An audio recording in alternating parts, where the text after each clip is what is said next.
आज की वीडियो में हम जानेंगे कि यदि आपको नॉर्मलता दी गई है तो किस प्रकार से उस पर्टिकुलर नॉर्मलिटी के सॉल्यूशन प्रिपेयर किए जाते हैं। तो आज के टॉपिक का नाम है, जैसा कि आपको बोर्ड पर दिख रहा है, प्रिपरेशन ऑफ सॉल्यूशन। यदि आपको डिफरेंट नॉर्मलिटी दी गई हैं तो कैसे हम किसी भी सॉल्यूशन को प्रिपेयर कर सकते हैं। तो इसके लिए दो फार्मूले दिए गए हैं जिनका उपयोग करना हमको सीखना है आज। पहला फार्मूला है W is equal to EnV/1000 और दूसरा फार्मूला है N1V1 is equal to N2V2। इसे नॉर्मलिटी फार्मूला कहते हैं, जिसका टाइट्रेशन में अननोन सॉल्यूशन की कॉन्सेंट्रेशन कैलकुलेट करने में किया जा सकता है, या इस फार्मूले को उपयोग करके हम एक नॉर्मलिटी को दूसरी नॉर्मलिटी में कन्वर्ट कर सकते हैं, जिसे हम डाइल्यूशन भी कहते हैं। तो आइए शुरू करते हैं आज का वीडियो और जानने की कोशिश करते हैं कि किस प्रकार से ये दोनों फार्मूले W बराबर EnV/1000 और N1V1 बराबर N2V2 उपयोग किए जाते हैं किसी भी प्रकार के सॉल्यूशन को प्रिपेयर करने के लिए।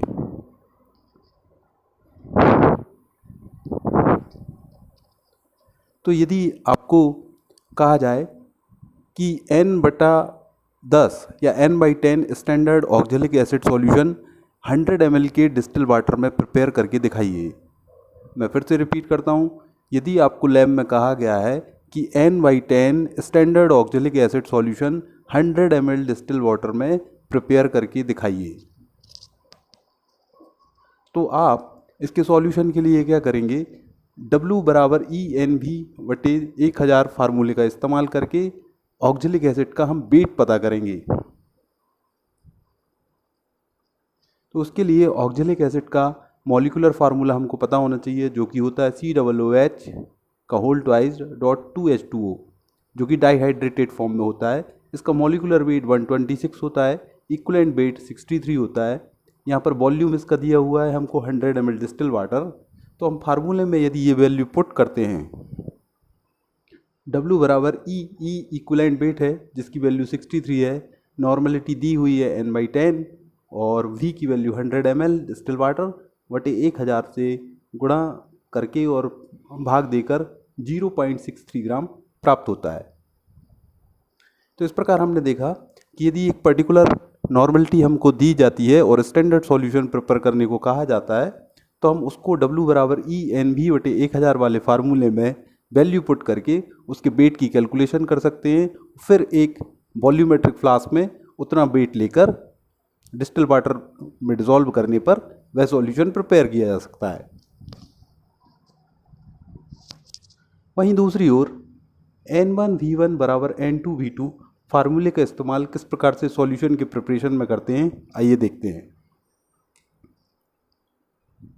यदि आपको कहा गया है कि N/20 वाले विलयन जो कि 100 ml का है, उसको N/10 वाले विलयन से बनाइए, यानी N/10 वाले सॉल्यूशन से N/20 वाला सॉल्यूशन 100 ml प्रिपेयर करके दिखाइए।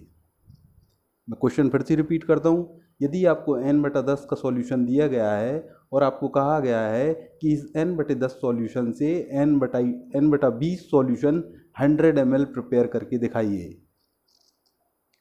यदि हम इस प्रश्न को समझना शुरू करें तो दूसरी भाषा में N/10 सॉल्यूशन का आप कितना वॉल्यूम लेंगे कि N/20 सॉल्यूशन का 100 ml बन जाए। तो इसको सॉल्व करने के लिए जैसा आपको दिया गया है, N/N1 दिया हुआ है N/10, N2 हमको बनाना है N/20, कितना बनाना है, 100 ml बनाना है। इट मीन्स V1 हमको कैलकुलेट करना है। तो यहाँ पर वैल्यू पुट करेंगे N1V1 बराबर N2V2 में। तो N1 की वैल्यू N/10 है, V1 हमको कैलकुलेट करना है N/20 इंटू 100। फार्मूले में रखने पर 20 से 100 टाइम्स 5 बार कैंसिल होता है और यहाँ पर 10 का मल्टीप्लिकेशन करने पर 50 ml। तो इस प्रकार से N/10 का 50 ml सॉल्यूशन हम लेंगे, उसमें हम 50 ml डिस्टिल वाटर मिला देंगे, तो 100 ml का N/20 सॉल्यूशन हमको प्रिपेयर हो जाता है। तो इस प्रकार हमने देखा कि किस प्रकार से एक पर्टिकुलर अमाउंट की नॉर्मलिटी यदि दी जाती है और उनके सॉल्यूशन प्रिपेयर की जा सकते हैं, उसके लिए W बराबर ENB बटे 1000 और N1V1 बराबर N2V2 फार्मूले का इस्तेमाल किया जाता है। आई होप कि आज का वीडियो आपको समझ में आएगा और आपके लिए हेल्पफुल रहेगा। Thank you so much for watching.